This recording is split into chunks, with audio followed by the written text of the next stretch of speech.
really do hope we are in focus. Da, da, da, da. I really know you. There's always things going in my hair. I'm really excited to be back on YouTube. Go! Oh, hi guys, and welcome back to my channel. Today I'm going to be doing a video, and this video is going to be my revision life hacks.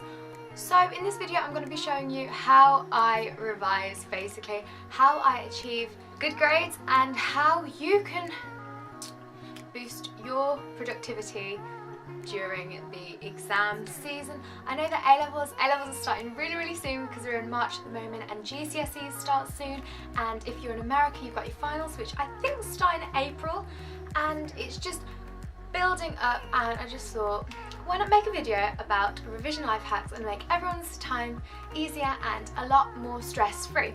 So if you're interested in how you can revise and get the best out of your learning, then keep watching. If you do see me looking down, it's because I've written some bullet points and some different things that I want to talk about in this video. The first thing about exams, if you do A-levels, if you do GCSEs, if you've got any type of exams which are coming up, one of my major things that you need to keep in mind is timing. Timing is everything. Absolutely everything. In some subjects, like I study law, geography and French, and by far I think law, they want so much out of you in a half-an-hour exam question or a 45-minute exam question. So in exams, it's all about your knowledge that you have learnt and your ability to answer the exam question properly. In certain subjects, for example geography, I study geography, and one of the questions is about China and the other question is about like coastal regions. You have to state all the knowledge that you know whilst answering the question, whilst keeping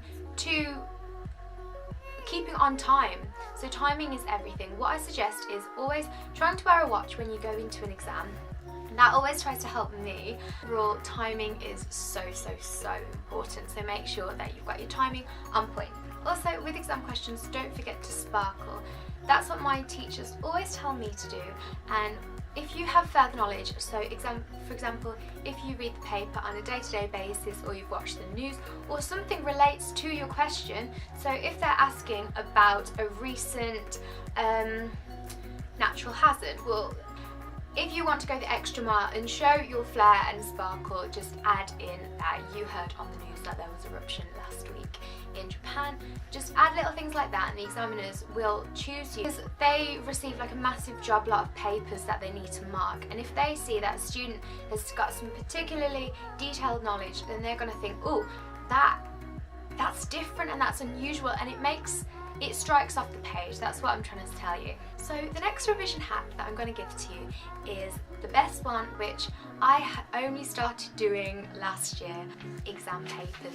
Practicing exam papers is literally the best way that you can improve your exam technique and actually get a feel of what it's like to sit the exam. There's nothing worse than going into exam thinking, I have no idea what the paper looks like, I have no idea what the questions are going to be asking. But if you use exam papers, this one's just an example, this one's my unit 4 for law. If you see you've got like all the text here and you've got the sample questions, you can practice them at home and you can practice on your timings. That's a really major thing.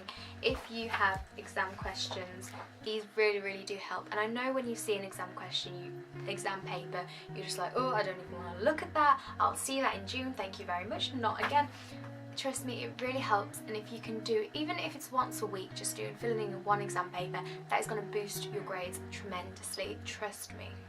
And another thing which I personally think really boosts your revision skills, and one of my revision hacks, is to read. Here I've just got a few other books which I have been enjoying this month.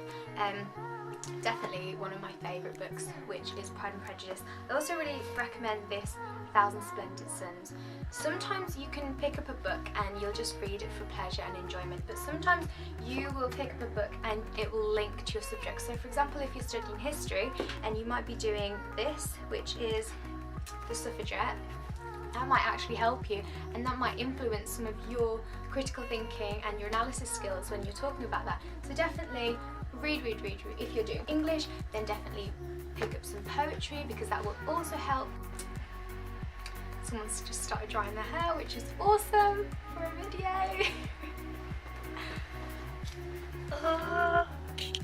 And the next revision hack that I want to tell you is making pretty notes is all well and dandy, but it's such a waste of time. Coming from me, I've tried every single revision technique ever. Okay, making pretty notes, it may seem really fun and really easy. If that's the way you work, then go ahead, do revision notes, because I know people are all really different, but the best way that I find is just making my own revision guide. And in that, I don't mean like a whole booklet, and if you wanted, you could do it online, because I know a lot of people like using a Word document or a publisher, like making their own little leaflets and things. I personally like making my own revision guide, and I just want to show you a little example. So I do something like this. I don't think you can see because I've got my lights and everything's like really bright, but this is for my law massive A4 flashcards, and these really help me, and I've really seen an improvement in my grades since I've been making my own revision guides. All you do is get a piece of card, coloured paper works best, so you can go to Poundland.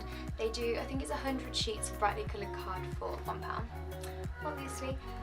And this is just about occupiers liability, trespassers.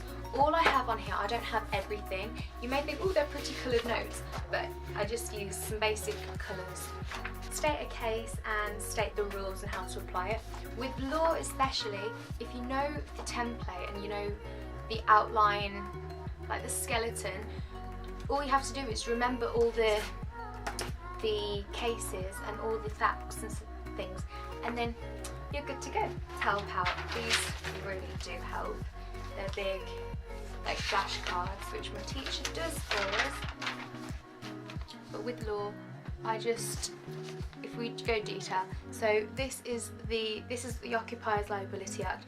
This is just the heading, then this is the explanation, and these are the cases. So Lowry v Walker, and then here I put if the case was successful or if it failed at court. That's also a really big help. So if you do study law, that's definitely the way to go, because they got these massive questions which are worth 25 marks, and you only get half an hour, 45 minutes to answer them. You need to regurgitate a whole load of knowledge, and it's just a memory game. That's what I think of it. Everyone else is going to be studying different subjects, and we're each going to have different ways of revising, but definitely find out which is your preferred learning style. You can there's like the auditory kinesthetic learning, which you can like take tests for them. So find out whatever style's best for you. With my French, I usually record me saying my oral exam and then listen to it back in the evening, because I'm very auditory learner. You've all clicked on this video because you want to know how you can revise, and maybe you've left it to the last minute, because I know I do. Other people are thinking, okay, I need some tips and quick ways how I can learn my knowledge and be absolutely amazing in the exam. Well, that is up to you and your dedication, but you can also use these little tips. So I'm just going to tell you what I do for each of my subjects. I don't know about like history or biology and how you do it differently, but if you do study my subjects, then it might be really helpful for you. Law, I make my own revision guides and I practice past papers. That is the best way. I would recommend learning law. Geography, I would say doing little cue cards using the case studies. The case studies in geography are everything, especially if you're doing A-level geography, because you need to know what's happened in Curitiba, you need to know about Daravi, China, like Dorset, Cheddar Beach.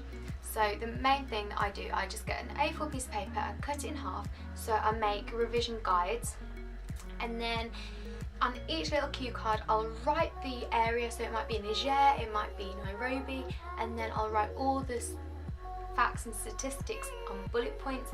That way if I'm on the bus or if I'm just sitting at home, you can just flick through them, and that's just a simple way to remember. Then for French, if anyone's doing a modern language, they know how difficult it is to remember all the vocab and how to just like the grammar and the subjunctive and learning all the different tenses. Well, this is a really quick thing about verbs. In French we have this massive verb table, and these aren't all the French verbs, there are many more. There are hundreds and hundreds, but these are just the most common verbs, and I've got them in all the different tenses. So I've got the present, passé composé, imperfect, futur, conditionnel, et subjunctive. And instead of putting this up on your wall and looking at it every day thinking I have no idea where to start, I do a verb a day, and that's a really, really good way of doing it. You could also do a tense a day, but I think that's a bit more full on because there's so many different verbs that you could do. But for example, I'll start with parler, which is to speak in French, and I would go through and I would look at the infinitive and the different endings, and I just write it out, and if I can remember that, even if it's a verb once a day, it really, really does help, and over time you will pick up many, many verbs and it will help. And then another thing, if you're doing a modern language, I would suggest definitely reading some of the literature, but something that teenagers prefer to do is watch films, watch movies. At the moment I'm studying Le Choriste, which is a French film, and I absolutely adore that film, but there's so many other good French films which we can get with English subtitles, so that definitely helps, and definitely helps with your listening and your pronunciation, which is awesome. Because I really do enjoy watching YouTube videos, I'm really into my beauty and fashion and lifestyle videos, I tend to also watch the English and the American and all the other YouTubers, but sometimes I watch the French YouTubers just because they are talking about things that I really enjoy, and it's also giving me some French from some pure French language, which is very, very good. There's loads of other techniques which you can use to condense your learning. Some easy ones which I've used in the past, they don't work for me personally, but they do work for my friends and they might work for you, is bullet points. If you're a list person, definitely bullet point things, and you might remember it in a chronological order. Bubbles and spider diagrams, they're really useful because you can get an A3 piece of paper and you could get a whole topic or a whole unit on one of those pieces of paper. You can stick it up in your room and you can look at it every day, and maybe that'll help for you in the exam. You can also make posters. I tried this, but with me I don't really like having loads of posters all around the room. It just fills my head with too much clutter, but sometimes it does work for you. The thing which I like to do is use cue cards. The cue cards, you can buy them for Sainsbury's, you can get a pack of 100, and I think they're £2. They've got different lines, or you could just make them yourself, getting some paper and just folding them into segments. Cue cards are really, really useful, and all my friends know me, I am the biggest procrastinator ever, and someone once told me that you're not procrastinating, you're doing something you enjoy to spend your time. I was watching a YouTube video and someone mentioned it, and it's an app and it's called Pomodoro. This is an app. This is called Focus Keeper. I have had the Pomodoro app, and the app is a little apple. Welcome to Focus Keeper. Here's how it works. Choose a single topic to focus on, spend 25 minutes working on that topic while avoiding multitasking, take a short break every 4 cycles, take a long break, repeat. So it's a really good way of keeping productive and not getting distracted by little things. Comes up with this, it's like a little timer, and you literally just press and it'll do a 25-minute countdown. So you could be doing an exam question, you could be filling out a verb table, you could be just making your own little revision guide, and then after that's happened, you'll have a little 5-minute break or whatever break you need, and it'll just come up in cycles. And what's really motivating is it has a little goal in the end. That's just a quick tip and an app that I like to use. There's another one, and it's a website actually, and it's called Quizlet. If you do a modern language, then you've probably already heard of it, but all you can do, you can create vocab lists, and you can also create, there's different games on there which is really useful, so definitely I recommend Quizlet. This video is not sponsored by Quizlet, it's just something that really, really helps me, and it might help you when you're revising too. And then last but not least, my main revision hack, which is pretty vital, and one which you'll thank me for is start revision straight away. Don't even call it revision. Don't even call it revision, okay? When you're in a lesson and you're trying to learn something, try and ask questions. Try and fully understand and engage with that right in that day, right in that lesson. If you learn it while you're in the lesson and then come back to it, and if you learn as you go and revise as you go, it's so much more likely to stay with you, and it just stops all this exam stress. So my friends, we have come to the end of the video. I really hope you found this useful in some way, shape or form. I think that if I'd known these before starting my GCSEs, if I'd known these tips, and from these years of experience, I'm in my last year at college now, finishing off my A-levels, and if I'd known these tips earlier, then I think it would have been so easy and so less stressful.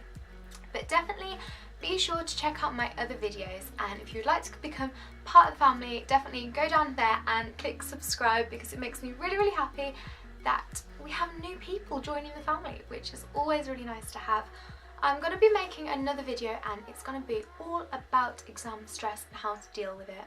I used to have really bad anxiety before I went into exams, but now it's calm, it's good, it's chill. But I hope you are having a lovely day. Enjoy the rest of whatever you are doing, and I'll see you in my